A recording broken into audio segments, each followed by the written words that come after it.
Fala pessoal, bem-vindos ao canal Level Change. Hoje nós vamos falar sobre aproximação para circular. Em inglês, nós temos Circling Approach. Então, o que é aproximação para circular? Nós vamos falar um pouco de mínimos, de velocidade e de arremetida também na aproximação para circular. Basicamente, então, nós vamos definir o que é uma aproximação paracircular. Eu vou trocar de cor aqui para deixar um highlight. A aproximação paracircular é uma manobra visual, muito importante que vocês tenham isso em mente. É uma manobra visual que ela é realizada após um procedimento por instrumento, a fim de trazer a aeronave para pouso em uma pista que não seja adequada para uma aproximação direta, tá? O ideal é que você sempre realize uma aproximação direta. Caso você não possa realizar uma aproximação direta, você realiza então o procedimento para circular. Eu trouxe para vocês aqui como exemplo os mínimos para pouso na pista 01 no procedimento ILS lá em Bangkok, tá? Onde vocês têm os mínimos para uma aproximação direta, ou seja, straight in landing, ou então aqui no lado direito eu já deixei um highlight para vocês aqui, o circle to land, o circling approach, a aproximação para circular. Nas cartas JEPSI é interessante notar que eles já deixam aqui definido qual que é a velocidade máxima dependendo da categoria da aeronave. Por exemplo, aeronave categoria Delta, você vai realizar esse procedimento no máximo a 205 nós, tem uma MDA de 900 pés, está escrito aqui, ó, uma MDA de 900 pés, o que dá uma altura de 895 pés, e você precisa de uma visibilidade mínima de 4.800 metros para realizar esse procedimento. Nós já vamos falar sobre a MDA, nós já vamos falar sobre o gabarito de segurança que tem em cada um deles, tá? Mas inicialmente, então, o que é interessante é que vocês saibam que uma aproximação para circular, você vai aproximar para uma pista, fazer um procedimento de instrumento para uma pista e vai pousar numa outra pista desse mesmo aeroporto, tá? Normalmente porque uma aproximação direta não é adequada. Quando uma aproximação direta não é adequada, esse é o próximo item que a gente tem aqui. Existem dois casos em que uma aproximação direta não vai ser possível. Primeiro, devido ao ângulo entre o rumo de aproximação final e o eixo da pista. Sempre que o ângulo for maior do que 30 graus, você não pode realizar uma aproximação direta. Você não está alinhado suficientemente com a pista para simplesmente continuar dessa posição que você está e pousar. Ou a outra situação é quando o gradiente de descida é insatisfatório, tá? Para cada categoria da aeronave existe um gradiente satisfatório, tá? Eu trouxe aqui os gradientes para aeronaves categoria Charlie, Delta e Echo, que são os mesmos, principalmente porque a maioria das aeronaves comerciais são aeronaves categoria Charlie. Eu dou como exemplo aí o Airbus 320, o Embraer 190, o Boeing 737, a maioria deles, ou categoria Delta, o 777-300ER, por exemplo, e assim sucessivamente. Então, se você não sabe o que é categoria de aeronave para aproximação, vale a pena procurar aqui no canal, tem um vídeo específico sobre isso. É interessante que você saiba sobre categoria de aeronave, porque muitas das explicações que eu vou dar hoje, elas dependem de você saber qual é a categoria da sua aeronave para você saber como você se encaixa nessa aproximação. Tá? E quando a gente fala então de gradiente de descida, a aproximação direta ela não é satisfatória quando o ângulo for maior do que 3,5, se você estiver realizando uma aproximação com Final Approach Fix. Tá? Normalmente você vai ter Final Approach Fix em procedimentos ILS, em procedimentos RNAV ou procedimentos VOR-DME. Tá? Ou então, se você não tiver Final Approach Fix, a razão de descida na final maior do que 1.000 pés por minuto. E aí você vai ter procedimentos VOR não associados a DME, NDB e outros tipos de procedimento. Tá? Então, tendo um ângulo maior que 30 graus de diferença entre o rumo de aproximação e o eixo da pista, ou um ângulo de descida maior do que 3,5, ou uma razão de descida maior que 1.000 pés por minuto no procedimento sem FAF, tudo isso deixa a aeronave não mais condizente com uma aproximação direta, você precisa fazer uma aproximação para circular. Tá? Então, esses números é interessante que vocês saibam, vocês precisam saber, é interessante para vocês entenderem o conceito da onde vem uma aproximação direta. Mas você não precisa se preocupar, porque o procedimento lá vai mostrar para você se você pode fazer um procedimento para circular ou não, de acordo com o que a gente vai ver na sequência. Então, para dar um exemplo para vocês de aproximação direta, tá? Notem aqui, por exemplo, que você faz nesse procedimento que eu mostrei os mínimos para vocês, para a pista 01 da esquerda lá em Bangkok, o seu rumo de aproximação final é o 15 e o rumo aqui dessa cabeceira está definido aqui embaixo também é o 15, tá? Então, a diferença é de 0 graus, uma aproximação direta é possível. Vou trazer um exemplo, trago um exemplo agora do Brasil, onde você precisa realizar uma aproximação paracircular, você não pode realizar uma aproximação direta. Notem que em Guaratinguetá, no procedimento NDB para a pista 02, o seu rumo de aproximação final é 075 e a pista 02 tem rumo 021. Então, a diferença aí é de 54 graus entre aqui, ó, o rumo da final e o rumo da aproximação final e o que seria aqui o rumo da pista, beleza? Então, vocês podem notar que a diferença é grande aqui entre o rumo da final e o rumo da pista. Eu também digo para vocês como é a manobra visual. A manobra visual ela é diferente devido a todas as variáveis envolvidas, como as pistas, os rumos de aproximação, até o vento e a condição meteorológica no dia, tá? Então, eu trouxe aqui alguns exemplos para vocês, onde vocês podem, por exemplo, nesse procedimento em Guaratinguetá, na aproximação final, ao estar em condições visuais, você faz essa manobra aqui em condição visual, curvando à esquerda, e aí, à direita, e depois curvando à esquerda para se alinhar com a pista. Você também pode, em condição visual, seguir no setor norte do aeródromo, ingressar como se fosse numa perna do vento e aí girar uma base final. Notem que eu digo como se fosse uma aproximação, como se fosse um circuito visual. Não é um circuito visual, é uma manobra visual após um procedimento instrumento, tá? Por que eu vou optar por realizar um ou outro?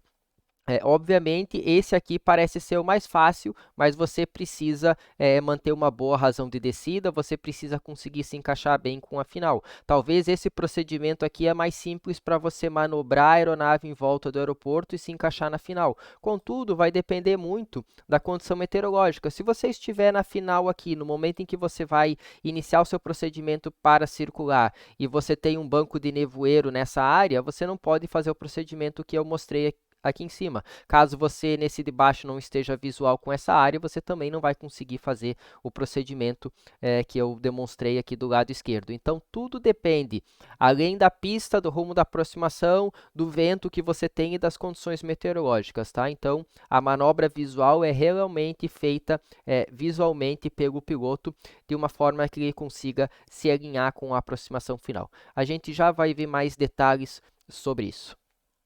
Outro motivo que existe para realizar o procedimento para circular é a indisponibilidade de um procedimento adequado para determinada aeronave. E aqui eu vou dar um exemplo para vocês. Eu trouxe aqui a lista de aproximação para a pista 11, 17 e 29 lá de Ezeiza, lá de Buenos Aires, tá? Notem que para a pista 17, tá, eu só tenho um procedimento, é o procedimento RNP da pista 17. Tá? Esse procedimento RNP da pista 17 requer que a minha aeronave tenha GPS. Caso eu não tenha GPS, eu não posso realizar esse procedimento, então eu não poderia pousar por instrumento na pista 17, já que eu não tenho procedimento previsto para realizar lá. Então, o que eu poderia fazer? Dependendo da situação, eu poderia, por exemplo, fazer o VOR lá da pista 29 e circular para pousar na pista 17.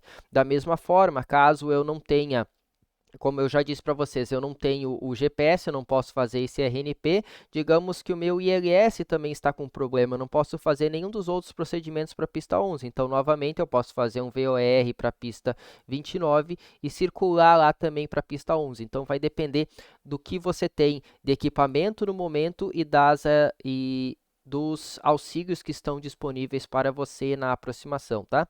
Apenas para mostrar que, às vezes, você vai ter procedimentos e aeroportos com procedimentos direto para todas as pistas, né? O contrário aqui de Guaratinguetá, tá? Você vai ter um procedimento para aproximar direto para qualquer uma das pistas, mas talvez a sua aeronave não é capaz de realizar um determinado procedimento, então você pode circular para outra, obviamente dentro de todos os requisitos do procedimento para circular. A gente vai começar a ver eles já já.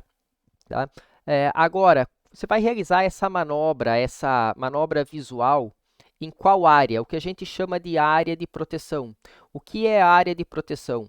Eles são arcos centrados nas cabeceiras ligados por linhas tangentes. Talvez é difícil de entender lendo essa definição, é mais fácil de entender através do desenho aqui de baixo. Eu vou colocar em amarelo aqui e vou mostrar aqui. Em cada cabeceira, eles criaram arcos, tá? Aqui eu mostrei o arco dessa cabeceira, vamos, por exemplo, dessa outra cabeceira aqui, ó. É esse outro arco que foi criado, tá? E assim sucessivamente eles criaram arcos baseados em todas as cabeceiras desse aeroporto. E aí ligaram esses arcos por tangentes, tá? Por linhas que conectam as partes externas desses arcos aqui, tá? Essas linhas que conectam essas partes externas desses arcos definem a área de proteção, e essa aqui, eu vou marcar aqui para vocês de vermelho, e essa aqui, ó, dentro dessa área vermelha, então, é a área de proteção para circular desse aeroporto fictício aqui que eu estou mostrando para vocês, tá? Então, essa é a área de proteção. Agora, qual é o valor desse R aqui? Qual é o valor desse raio? Depende da construção do procedimento. E existem alguns tipos de construção de procedimento e eu vou começar a mostrar eles agora aqui para vocês. Novamente, e agora sim, esse valor de raio é muito importante que o piloto saiba para saber dentro de qual distância ele está seguro, ok? Então, qual o tamanho desses arcos? Se você estiver realizando um procedimento padrão ICAO, como, por exemplo, é o Brasil, para aeronave categoria Charlie, você tem 4,2 metros de raio para cada um desses arcos aqui de cima. Já se você estiver realizando o mesmo procedimento aeronave categoria Delta, você tem 5,28 metros de raio. Volto a lembrar, é o padrão ICAO, e no padrão ICAO aqui, ele trouxe nessa tabela velocidades. A gente vai falar sobre as velocidades depois, mas como eu já mostrei para vocês, essas mesmas velocidades, elas estão representadas nas cartas, nos mínimos que eu trouxe aqui para vocês. Ó, notem que é os mesmos valores, ó, 180 nós para a categoria Charlie e 205 nós para a categoria Delta. Como eu disse para vocês, a Jeppesen já traz esses valores aqui, você não precisa lembrar. Se tiver numa carta DCEA, esses valores não estão, e aí você precisaria lembrar que no máximo, se você está com um Airbus 320, poderia fazer a 180 nós esse procedimento para circular, tá? Mais uma vez, lembrando aqui a velocidade, mas você precisa saber esse valor aqui, 4,2 para a aeronave categoria Charlie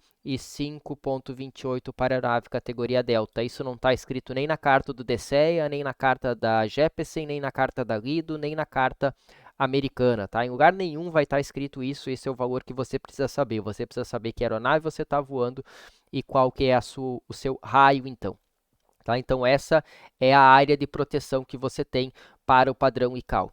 Existe também uma área de proteção para o padrão FAA, mas é um padrão antigo, tá? O padrão FAA para a categoria Charlie era de 1,7 milhas, notem que é bem menor que o padrão ICAO. Para a categoria Delta, 2,23, também bem menor que o padrão ICAO, porque no padrão FAA antigo você tem uma velocidade diferente para esse procedimento aqui para circular, tá? Como você tem uma velocidade bem menor, você pode ficar dentro de um raio menor do aeroporto, tá? Eu digo o padrão FAA antigo porque o FAA já mudou e agora o novo padrão do FAA é essa tabela aqui que eu tenho. Novamente, eu volto a lembrar, eu estou trazendo apenas para a aeronave categoria Charlie e categoria Delta, tá?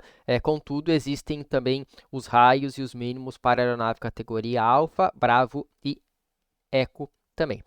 No novo padrão FAA, tá, o valor do raio depende da altitude da MDA, tá? Ou seja, quanto essa MDA está acima do nível médio do mar. E isso tem a ver com a seguinte característica: quanto mais alto você estiver em relação ao nível médio do mar, maior vai ser a sua velocidade verdadeira. Então, você precisa de um espaço maior para poder circular. Se você estiver pousando em Quito, por exemplo, em que a elevação é muito maior, por mais que você esteja com os mesmos 140 nós ou os mesmos 165 nós, você vai estar com uma velocidade no solo muito mais alto do que se você estivesse fazendo o mesmo procedimento, por exemplo, no Rio de Janeiro, a nível do mar. Então, o FAA define que, dependendo da MDA, dependendo então, da altitude dessa MDA e dependendo da categoria da aeronave, você vai ter um determinado arco. Vou dar um exemplo para vocês. São Paulo fica a 2.500 pés de elevação, mais ou menos, tá? Quando a gente coloca aí mais uns 600, 700 a 800 pés de MDA acima de São Paulo, vai dar algo em torno de 3.100, 3.200, 3.300, por aí. Então, São Paulo se encaixaria nesse caso aqui, tá? Entre 3.001 e 5.000 pés, tá? Então, para aeronaves categoria Delta, a gente teria um raio de 3,8 milhas que definiria a nossa área de proteção. Volto a lembrar, isso estou dando um exemplo se o procedimento aqui no Brasil fosse feito de acordo com o padrão FAA, mas na realidade todos os procedimentos aqui no Brasil são feitos de acordo com o padrão ICAO, tá? Algumas empresas como por exemplo a que eu opero atualmente, não permite que a gente realize procedimentos para circular em lugares que não seja padrão ICAO. Então, se eu estiver indo, por exemplo, para os Estados Unidos, eu não preciso saber essa tabela, ou não preciso saber se é o padrão antigo, eu não posso realizar o procedimento. Já se eu estiver vindo para o Brasil, eu posso realizar um procedimento para circular com algumas restrições, sabendo também que o raio que eu tenho atualmente para voar o 777 é 5,28 milhas, tá? Em relação a qualquer uma das cabeceiras desse aeroporto. Beleza?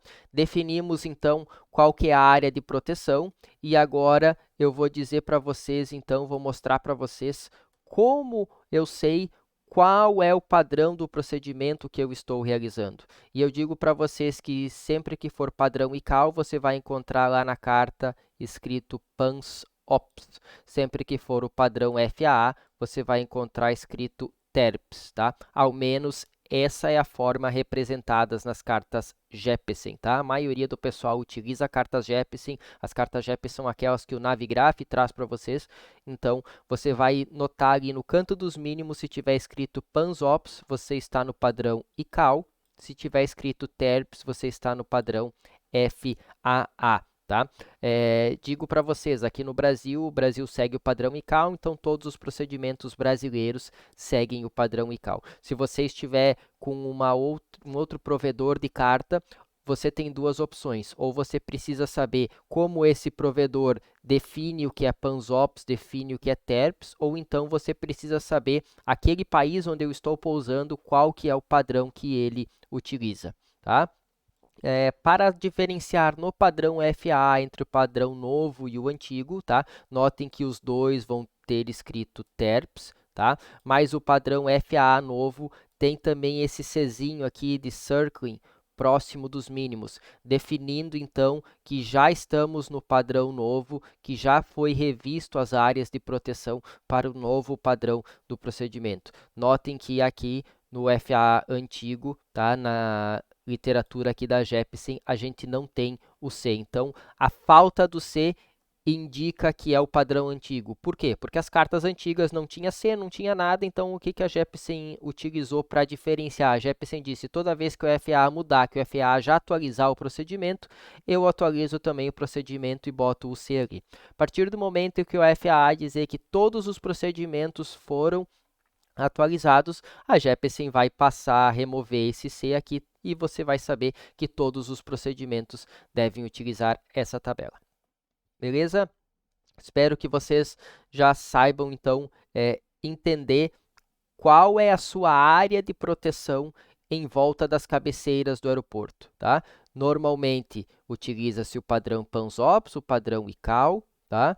E aí o padrão PANSOPS é 4.2 ou 5.28 para essas duas categorias da aeronave, sempre em torno de todas as cabeceiras do aeroporto ligadas por linhas tangentes.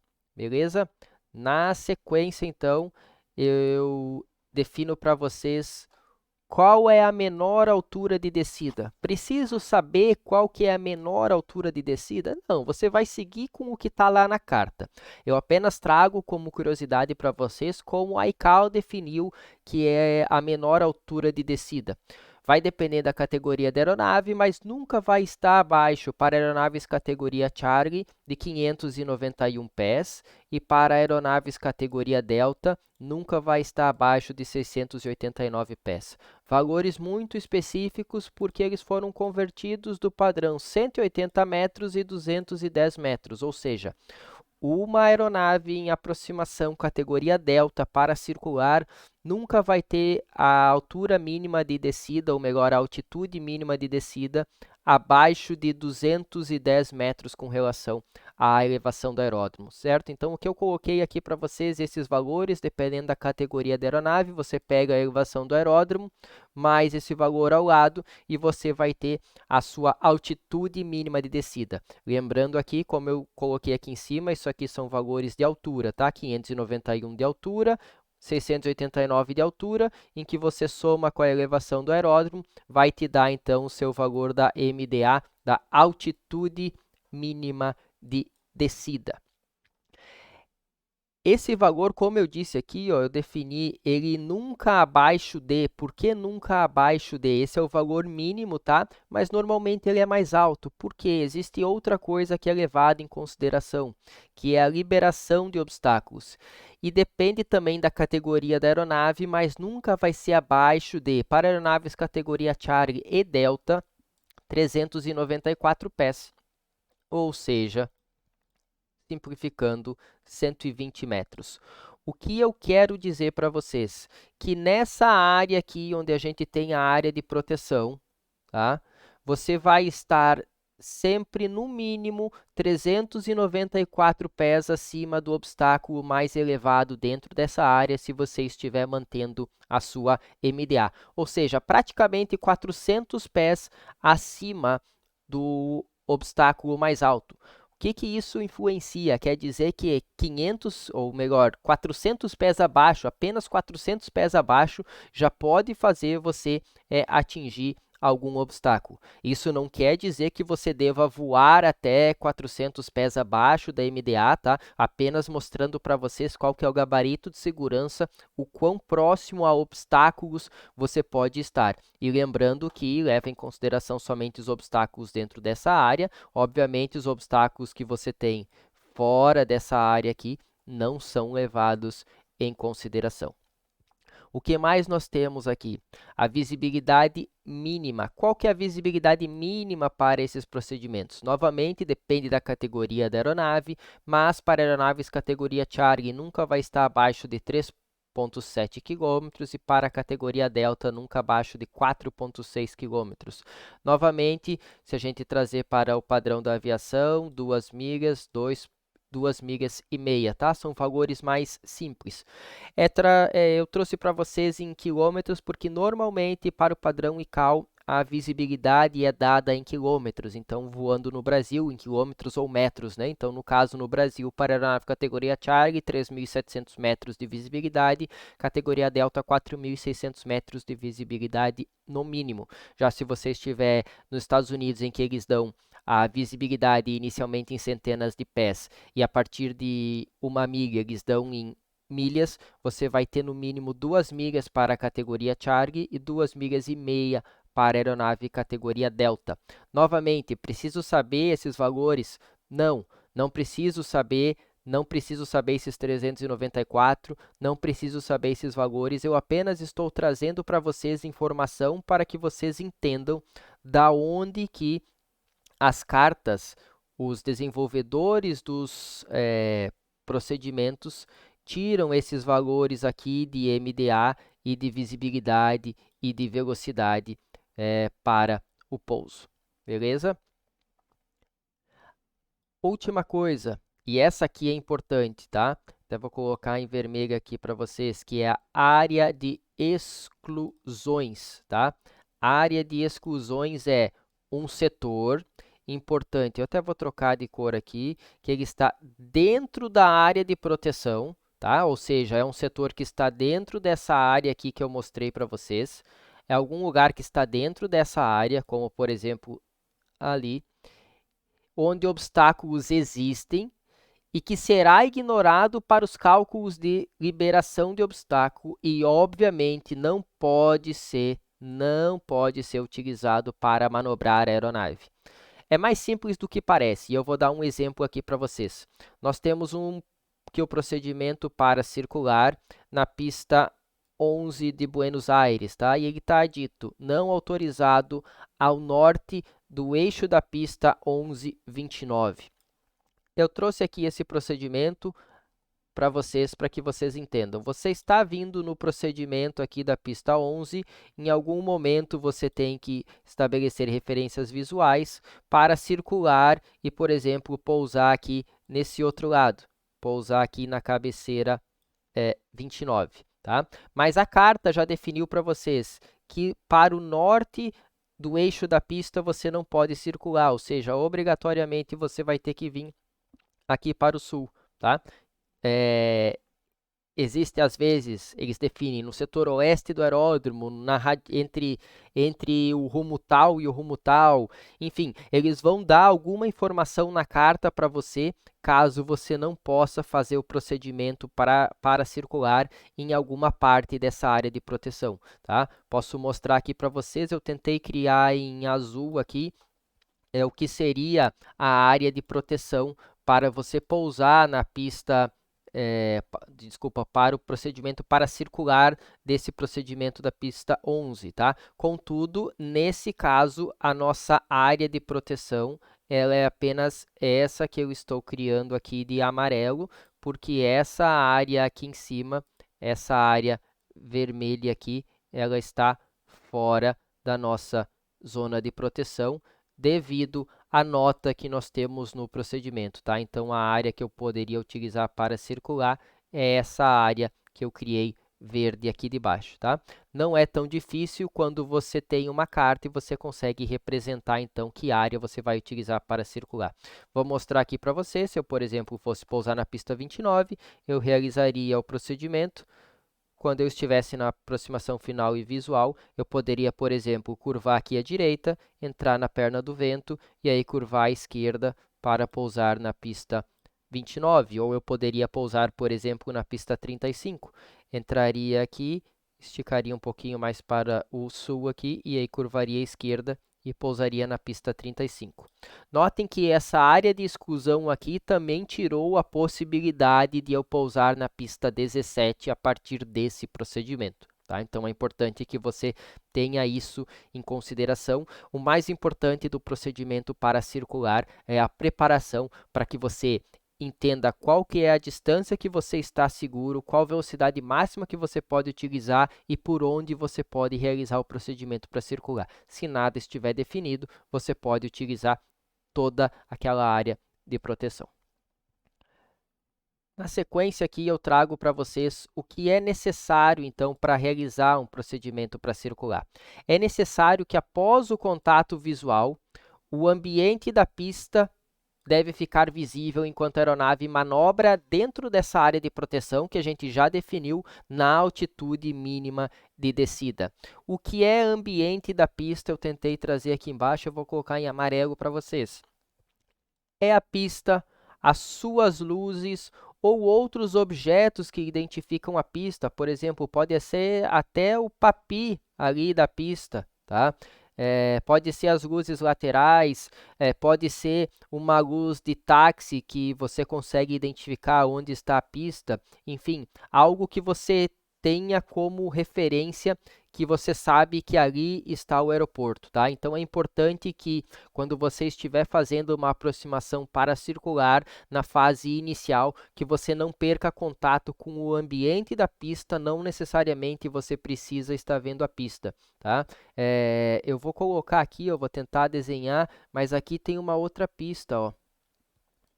Aqui, ó. Dificilmente vocês conseguem ver essa pista, mas ela está ali. Por quê?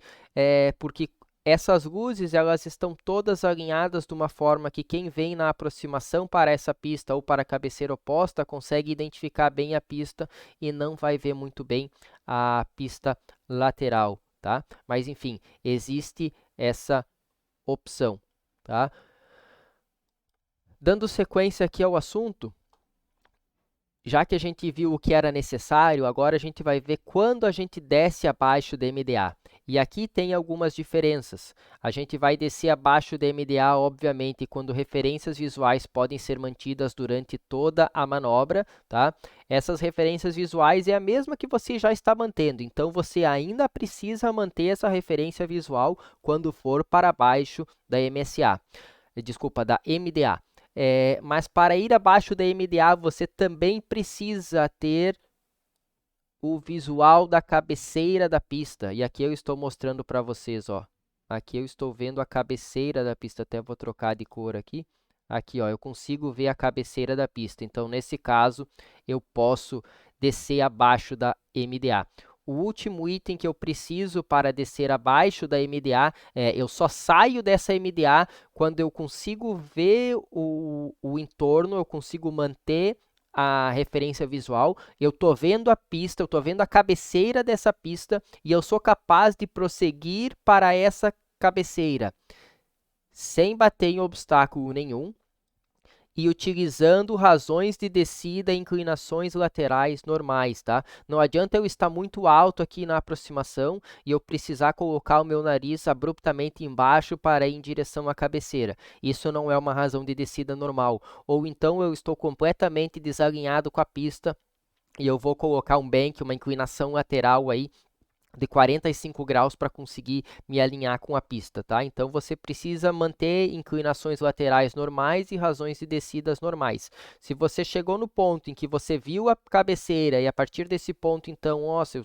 estou com referência visual, estou vendo a cabeceira, não vou bater em obstáculo nenhum, mas eu preciso botar uma grande razão de descida, você já está num ponto em que você não pode continuar com essa aproximação, tá? Importante que vocês tenham em mente isso. Uma coisa é o que eu preciso para fazer o procedimento. Eu me mantenho na altitude mínima de descida, dentro daquela área de proteção, e eu preciso estar vendo o ambiente do aeroporto. Eu preciso saber que o aeroporto está ali. Agora, para descer abaixo da altitude mínima de descida, eu ainda preciso estar vendo esse ambiente, mas eu tenho que ver também obrigatoriamente a cabeceira da pista, tá? E eu não posso fazer manobras bruscas para continuar nessa aproximação.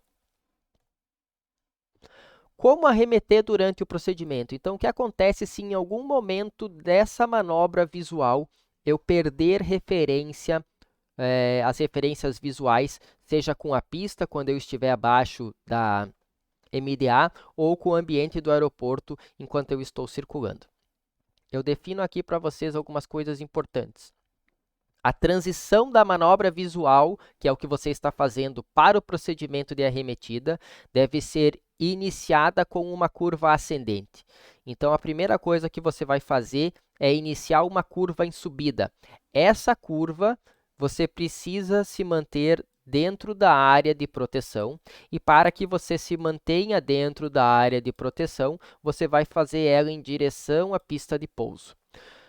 Fazendo essa curva ascendente em direção à pista de pouso, você retorna, no mínimo, para a altitude mínima do procedimento para circular ou acima, ou seja, você precisa voltar no mínimo para aquela MDA. Tá? E você faz isso também com velocidade que não acima das especificadas para o procedimento para circular. Tá? Então, você se mantém dentro de todos os limites para circular. Você vai se manter dentro daquela área de proteção, fazendo uma curva ascendente para o lado da pista que você ia pousar, e você vai fazer essa curva ascendente até retornar para a altitude mínima do procedimento. Obviamente, você não vai parar de subir aí. Nesse ponto, então, você vai... E aqui é importante também seguir imediatamente o procedimento de arremetida do procedimento por instrumentos inicialmente realizado, tá? Isso aqui é importante. Aquele procedimento que você fez, por exemplo, o ILS para a pista 11 em Buenos Aires, para circular para 29, você está circulando e aí você perdeu referências, você vai realizar essa manobra subindo uma curva ascendente e você vai sair no procedimento de arremetida lá da pista 11, que é o procedimento inicial que você realizou. Para que vocês consigam visualizar isso, eu trago aqui uma parte do manual de treinamento da Boeing, mas vale para qualquer aeronave, tá? O que nós temos aqui? Eu vou desenhar primeiro, mostrar aqui para vocês. Esse era um fixo de aproximação, tá? O fixo de aproximação ele é o mesmo ponto para os dois desenhos que eu vou mostrar para vocês, tá? E nós temos a aproximação inicial para essa cabeceira. Da mesma forma que do lado direito, eu também tenho a aproximação inicial para essa cabeceira, tá? A diferença entre um e outro é o procedimento de arremetida. O procedimento de arremetida do primeiro procedimento ele é uma curva à direita, o procedimento de arremetida do segundo procedimento ele é continuando em frente, tá? Independente disso, nos dois exemplos demonstrados aqui, a aeronave quer pousar nessa cabeceira, tá? Então, a aeronave está querendo pousar nessa cabeceira. O que acontece? Em algum ponto, você tem referências visuais, você começa a ver o aeroporto, e aí você começa a manobrar dentro dessa área de proteção, e a sua ideia era vir e pousar, por exemplo, nessa cabeceira. A mesma coisa no procedimento aqui da direita. Sua ideia era vir e pousar nessa cabeceira. Mas por um motivo qualquer, durante esse procedimento, enquanto você estava nessa posição, você perdeu referência visual. Notem que o procedimento de arremetida está aqui para o setor sul. Então, o que você faz para iniciar a arremetida? Você inicia uma curva em direção à pista que você ia pousar, uma curva ascendente, em direção à pista que você ia pousar, que isso vai lhe manter dentro da área de proteção. A partir do momento, e você fica fazendo curva, a partir do momento em que você atinge no mínimo a MDA do procedimento, você voa em direção ao procedimento de aproximação perdida inicial. Da mesma forma aqui, caso você perca o contato visual, você inicia uma curva ascendente, nesse caso à esquerda, para se manter dentro da área de proteção em direção à pista de pouso, e aí quando você estiver acima da MDA, você volta para o procedimento de arremetida normal. Tá? É interessante que vocês saibam que essa curva ascendente, ela é sempre em direção à pista, justamente para que você não bata em obstáculos, por exemplo, que estão localizados fora da área de segurança. Porque lembram, deixa eu tentar desenhar aqui em azul os arcos para vocês. Ó. Você tinha o arco dessa pista aqui, você tinha o arco dessa pista aqui, o arco dessa pista aqui, e o arco dessa pista. Então, essa aqui é a tua área de segurança, tá? Mais ou menos assim. Da mesma forma, eu vou desenhar aqui, então, que seria a área de segurança dessa pista. Você não está livre dos obstáculos que estão fora dessa área de segurança, fora da área de proteção. Então, se você, no momento em que você perde referência visual, não curva em direção à pista, você segue em frente ou você curva para o lado oposto, você sai da área de proteção e pode bater em algum obstáculo. Então, é importante que você realize a parte inicial da arremetida sempre curva ascendente, para o lado em que a pista está, para o lado em que o aeroporto está, para que você fique dentro desse raio, para que depois você saia no procedimento de aproximação perdida. Beleza? Falei aqui em cima também sobre velocidades. Falei o tempo inteiro sobre velocidades e eu mostrei que a carta GPC normalmente define as velocidades, tá? Mas apenas para trazer para vocês, a título de curiosidade, e se não estiver nas cartas de vocês, quais são as velocidades máximas para o procedimento paracircular de acordo com o ICAO, tá? Que é o padrão brasileiro. Aeronave categoria Alfa, sem nós, Bravo 135, Charlie, aqui vai entrar as aeronaves da Gol, vai entrar as aeronaves da TAM, as aeronaves de pequeno porte da TAM, as aeronaves da Azul também, no máximo 180 nós. Categoria Delta, já aqui, por exemplo, o 777-300ER da TAM, 205 nós, e categoria Eco, normalmente aeronaves militares, 204 nós. Tá? Então, se você não tem escrito no seu procedimento, você precisa ter algum lugar como referência para rever essas velocidades que você tem que estar e realizar o procedimento em com no máximo essa velocidade, que dependendo do tempo vai deixar dentro daquela área de segurança prevista, tá? Nós temos também aqui, eu trago para vocês as velocidades máximas, mas agora de acordo com o FAA. O FAA define que para a aeronave categoria alfa é 90 ou menos, tá? Categoria Bravo, 91 a 120, categoria Charlie, 121 a 140, categoria Delta, 141 a 165 e categoria Eco, 166 ou mais, tá? Por que que o FAA escreveu desse jeito? Porque o FAA diz que, basicamente, o que que a... Desculpa, vamos voltar um pouquinho aqui. O que que a ICAO diz? A ICAO diz que se você tem uma aeronave categoria Charlie, você tem velocidades máximas para o procedimento inicial e intermediário, para a aproximação final e, nesse caso, também procedimento para circular, e você precisa reduzir para essas velocidades para realizar o procedimento. É obrigatório que você esteja dentro dessas velocidades.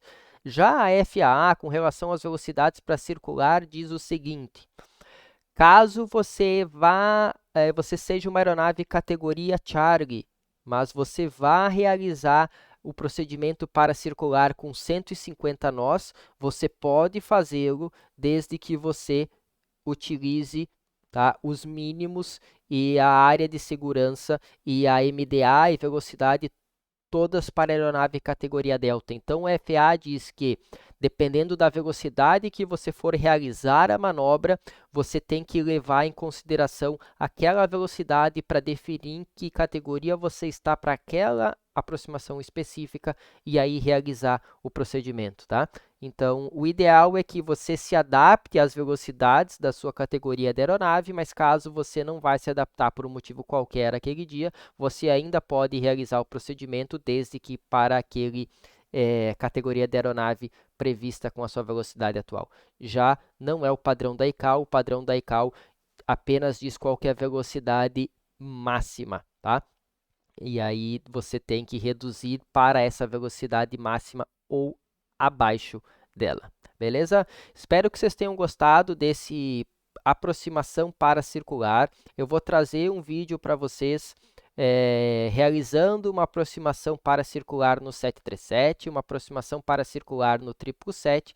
Nós vamos colocar todos esses conceitos em prática, tá? Mas o que a Boeing define no seu manual de treinamento de como os pilotos deveriam, então, realizar uma aproximação para circular. Espero que vocês tenham gostado. Se gostaram, deixe seu like, compartilhe com seus amigos e não se esqueça de se inscrever no canal. Um grande abraço a todos e até a próxima.